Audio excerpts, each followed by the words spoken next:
তো এটা ডাব্লিউপি মেন্সের জন্য কনস্টেবল এসআই আর ডাব্লিউপি দুটোর জন্যই। তো ইতিহাস থেকে কোশ্চেন হচ্ছে, হিদাসপাসের যুদ্ধ কোন নদীর তীরে হয়েছিল? এর অ্যান্সার হচ্ছে ঝিলাম নদীর তীরে।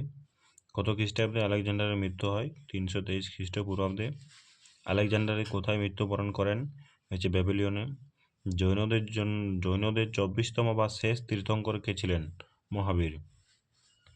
জৈনদের 23তম তীর্থঙ্কর কে ছিলেন? পার্শ্বনাথ বা পরেশনাথ। পার্শ্বনাথ কার পুত্র ছিলেন? যদি বলে পার্শ্বনাথ কার পুত্র ছিলেন? বারাণসীর রাজা অশ্বসেনের ছিলেন। তীর্থঙ্কর কথার অর্থ কী? তীর্থঙ্কর কথার অর্থ কী? তীর্থঙ্কর কথার অর্থ হলো দুঃখ কষ্ট পার করার কর্ণধার। দুঃখ কষ্ট পার করার কর্ণধার। জৈনদের প্রথম তীর্থঙ্কর কে ছিলেন? যদি বলে জৈনদের প্রথম তীর্থঙ্কর কে ছিলেন, তখন বলতে হবে যে ঋষভনাথ। জৈন তীর্থঙ্কররা জিন নামে পরিচিত ছিলেন। জিন কথার অর্থ হচ্ছে জয়ী। বর্ধমান মহাবীর কোথায় জন্মগ্রহণ করেন? বর্ধমান মহাবীর কোথায় জন্মগ্রহণ করেন? বৈশালের কাছে কুন্দ গ্রামে 540 খ্রিস্টপূর্বাব্দে। মহাবীরের পিতার নাম কি ছিল? সিদ্ধার্থ। মহাবীরের পিতার নাম ছিল সিদ্ধার্থ। মহাবীরের মাতার নাম কি? ত্রিশলা। মহাবীরের মাতার নাম হচ্ছে ত্রিশলা। মহাবীরের স্ত্রীর নাম কি? যশোদা। মহাবীরের স্ত্রীর নাম হচ্ছে যশোদা। মহাবীর কত বছর বয়সে সত্যত্যাগ বা লাভের কৈবল্য প্রাপ্ত হন? 42 বছর বয়সে। ঋজুপালিকা নদীর ধারে চিম্বিক গ্রামে একটি শাল গাছের নিচে। যেগুলি মহাবীর কত বছর বয়সে সত্যজ্ঞান বা লাভের কৈবল্য প্রাপ্ত হন? সেটা উত্তর হবে 42 বছর বয়সে ঋজুপালিকা নদীর ধারে চিম্বিক গ্রামে একটি শাল গাছের নিচে। মহাবীর কত বছর বয়সে এবং কোথায় দেহত্যাগ করেন? মহাবীর 72 বছর বয়সে রাজগৃহের নিকটে পাব নগরীতে 469 খ্রিস্টপূর্বাব্দে ত্যাগ করেন। চতুর্থ জাম কি? জৈন তীর্থঙ্কর পার্শ্বনাথের 4 নীতিকে অহিংসা অর্থাৎ অহিংস, 2 মিথ্যা কথা না বলা অর্থাৎ সৎ, চুরি না করা অর্থাৎ অস্তেয় এবং কোনো বস্তুর প্রতি মায়ার আবদ্ধ না হওয়া অর্থাৎ অপরিহার্য চতুর্জাম বলা হয়। ত্রিরত্ন কি? আসলে ত্রিরত্ন কি? উত্তর হচ্ছে জৈন ধর্মে সৎ বিশ্বাস, সৎ জ্ঞান এবং সৎ আচরণকে একত্রে ত্রিরত্ন বলা হয়। কার নাম স্মরণ রাখার জন্য শ্রবণ বেলগলায় চন্দ্রগিরি নামে একটি গুহা নির্মিত হয়? চন্দ্রগুপ্ত মৌর্যের আমলে। জৈন ধর্মে যারা কোন গ্রন্থি বা বস্ত্র পরিধান করতেন না তাদের কি বলা হতো? দিগম্বর সম্প্রদায়। জৈন ধর্মে যারা শ্বেত বস্ত্র পরতেন তাদের কি বলা হতো? শ্বেতাম্বর। জৈনদের ধর্মগ্রন্থের নাম কি? অঙ্গ উপাঙ্গ। জৈনদের ধর্মগ্রন্থের নাম হচ্ছে অঙ্গ উপাঙ্গ। জৈন ধর্মগ্রন্থ কি ভাষায় লেখা? জৈন ধর্মগ্রন্থ অর্ধ মাগধী বা প্রাকৃত ভাষায় লেখা। গৌতম বুদ্ধ কোথায় জন্মগ্রহণ করেন? গৌতম বুদ্ধ নেপালের তরাই অঞ্চলের কপিলাবস্তু রাজ্যের লুম্বিনী গ্রামে 563 খ্রিস্টপূর্বাব্দে জন্মগ্রহণ করেন। গৌতম বুদ্ধের স্ত্রীর নাম কি ছিল? যশোধরা। গৌতম বুদ্ধের স্ত্রীর নাম ছিল যশোধরা। গৌতম বুদ্ধ কার কাছে বড় হন? তার মাসি গৌতমীর কাছে। গৌতম বুদ্ধ কার কাছে বড় হন? তার মাসি গৌতমীর কাছে। গৌতম বুদ্ধের পুত্রের নাম কি ছিল? রাহুল। গৌতম বুদ্ধের পুত্রের নাম কি ছিল? রাহুল। মহাবিনিষ্ক্রমণ কি? বৈধ শাস্ত্রের সন্ন্যাসব্রত গ্রহণ করাকে বলে মহাবিনিষ্ক্রমণ। গৌতম বুদ্ধ কত বছর বয়সে এবং কোথায় দিব্যজ্ঞান বা বেদি লাভ করেন? 35 বছর বয়সে নরঞ্জনা নদীর তীরে। গৌতম বুদ্ধ কত বছর বয়সে এবং কোথায় দেহত্যাগ করেন? 80 বছর বয়সে কুশিনগরে 483 খ্রিস্টপূর্বাব্দে দেহত্যাগ করেন। বুদ্ধের দেহত্যাগ ঘটনাকে কি বলা হয়? মহাপরিনির্বাণ।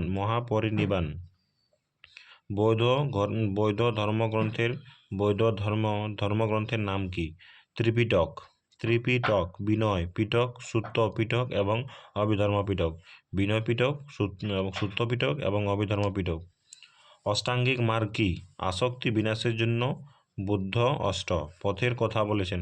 এগুলি হলো সৎ বাক্য, সৎ কার্য, সৎ জীবন, সৎ চেষ্টা, সৎ চিন্তা, সৎ চেতনা এবং সৎ সংকল্প, সৎ দর্শন।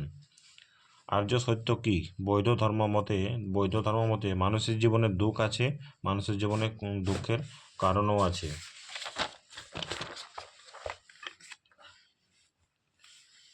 মানুষের কামনা, বাসনা, আসক্তি নিরোধের উপায় আছে। দুঃখ নিরোধের জন্য সঠিক মার্গ বা পথ অনুসরণ করতে হবে। এই চার সত্যকে আর্য সত্য বলা হয়। বুদ্ধদেব কোন ভাষায় তার উপদেশগুলি প্রচার করেন? প্রাকৃত ভাষায়, কিন্তু ত্রিপিটক পালি ভাষায় লেখা হয়েছে। প্রথম বৈদিক সঙ্গীতি কোথায় অনুষ্ঠিত হয়? 483 খ্রিস্টপূর্বাব্দে রাজগৃহে। এগুলো কিন্তু খুব ইম্পর্টেন্ট। প্রথম বৈদিক সঙ্গীত কে আয়োজন করেন? অজাতশত্রু। প্রথম বৈদিক সঙ্গীত কে আয়োজন করেন? অজাতশত্রু। দ্বিতীয় বৈদিক সঙ্গীত কে আয়োজিত করেন? কালাশোক। দ্বিতীয় বৈদিক সঙ্গীত কে আয়োজিত করেন? কালাশোক। দ্বিতীয় বৈদিক সঙ্গীত কবে অনুষ্ঠিত হয়? 383 খ্রিস্টপূর্বাব্দে। তৃতীয় বৈদিক সঙ্গীত কে আয়োজন করেন? অশোক। চতুর্থ বৈদিক সঙ্গীত কোথায় অনুষ্ঠিত হয়েছিল?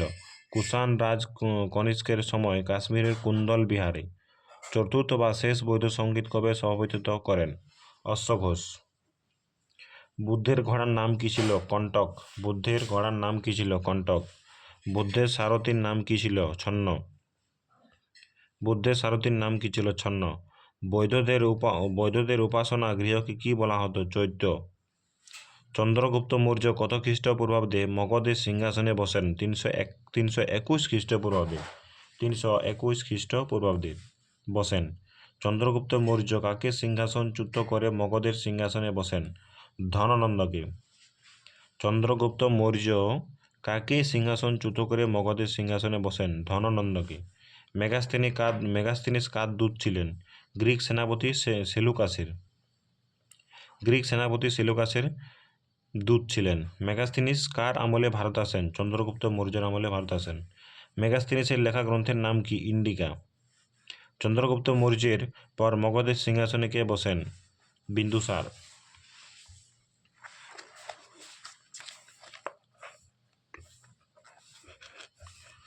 অমিত্রাঘাত কার উপাধি ছিলেন? বিন্দুসারের।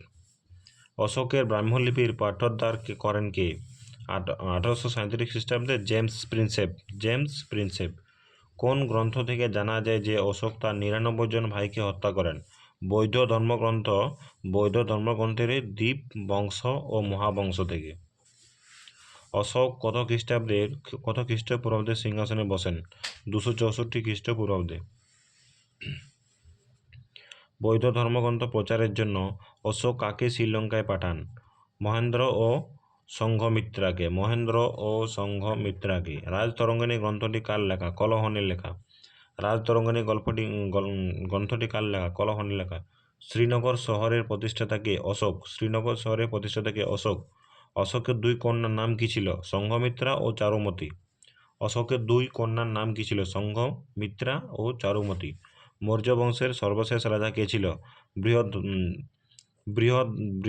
বৃহদ্রথ। অশোকের কততম শিলালিপিতে কলিঙ্গ যুদ্ধের কথা রয়েছে? ত্রয়োদশ শিলালিপিতে। শুঙ্গ বংশের প্রতিষ্ঠাতা কে? পুষ্যমিত্র শুঙ্গ। মালবিকা গিন্নিমিত্রম কার রচনা? কালিদাসের। হর্ষচরিত কার রচনা? বাণভট্টের। কালিদাসের মালবিকাগিন্নিমিত্রম কাকে নিয়ে রচিত? অগ্নিমিত্র শুঙ্গ। শুঙ্গ বংশের শেষ রাজা কে ছিলেন? দেবভূতি। সাতবাহন বংশের প্রতিষ্ঠাতা কে? শিমুখ। সাতবাহনের রাজধানী কোথায় ছিল? প্রতিষ্ঠান বা পৌঠানে। সাতবাহন বংশের শ্রেষ্ঠ রাজা কে ছিলেন? গৌতমীপুত্র সাতকর্ণী। সাতবাহন বংশের শ্রেষ্ঠ রাজা কে ছিলেন? গৌতমীপুত্র সাতকর্ণী। এক ব্রাহ্মণ উপাধি কার? গৌতমীপুত্র সাতকর্ণীর। বৃহৎ কথা কে রচনা করেন? গুণাঢ্য। সাতবাহন আমলে গ্রামের শাসনকর্তাকে কি বলা হতো? গমিক। সাতবাহন যুগের মুদ্রাকে কি বলা হয়? প্রোটিন। মৃচ্ছকটিকম সাতবাহন যুগে রচিত কার রচনা? শূদ্রকের। সাতকর্ণী শব্দের অর্থ কী? অশ্বপুত্র। চৌথ বা চেদি বংশের প্রতিষ্ঠাতা কে? মহামেঘবাহন। কলিঙ্গরাজ খারবেল কোন বংশের রাজা ছিলেন? চেত বা চেদি বংশ। কোন শিলালিপি থেকে কলিঙ্গরাজ খারবেল সম্পর্কে বিস্তারিত জানা যায়? হাস্তিগুফা শিলালিপি থেকে। আলেকজান্ডারের সেনাপতি কে ছিলেন? সেলুকাস। আলেকজান্ডারের সেনাপতি ছিলেন সেলুকাস। রাজা রুদ্রদামনের কীর্তি কোন শিলালিপি থেকে জানা যায়? জুনাগড় শিলালিপি থেকে জানা যায়। কোন গুপ্ত সম্রাট শকদের পরাজিত করে শকারি উপাধি নেন? 388 খ্রিস্টাব্দে দ্বিতীয় চন্দ্রগুপ্ত বা বিক্রমাদিত্য শক রাজ তৃতীয় রুদ্রসীমাকে হত্যা করে শক সাম্রাজ্য গুপ্ত সাম্রাজ্যে অন্তর্ভুক্ত করেন। কোন গুপ্ত রাজা শকারি উপাধি গ্রহণ করেন? দ্বিতীয় চন্দ্রগুপ্ত। কোন রাজা প্রথম ভারতে রোমান স্বর্ণমুদ্রার অনুকরণে প্রথম স্বর্ণমুদ্রা প্রচলন করেন? ভীম কোদফিসেস। কোন রাজা ইয়েন কাওচেন নামে পরিচিত ছিলেন? ভীম কোদফিসেস। বিখ্যাত আয়ুর্বেদ চিকিৎসক চরক কার ব্যক্তিগত চিকিৎসক ছিলেন? কনিষ্কের প্রধানমন্ত্রী কে ছিলেন? বিখ্যাত রাজনীতিবিদ মাথর। বুদ্ধচরিত্র কার রচনা? অশ্বঘোষের। অশ্বঘোষের। সৌন্দরানন সারিপুত্র প্রকরণ বই দুটিও অশ্বঘোষ রচনা করেন। কুষাণ যুগে কোন পথের মধ্যে দিয়ে চীন ও রোমের সাথে বাণিজ্য হতো? এটা সম্পদ।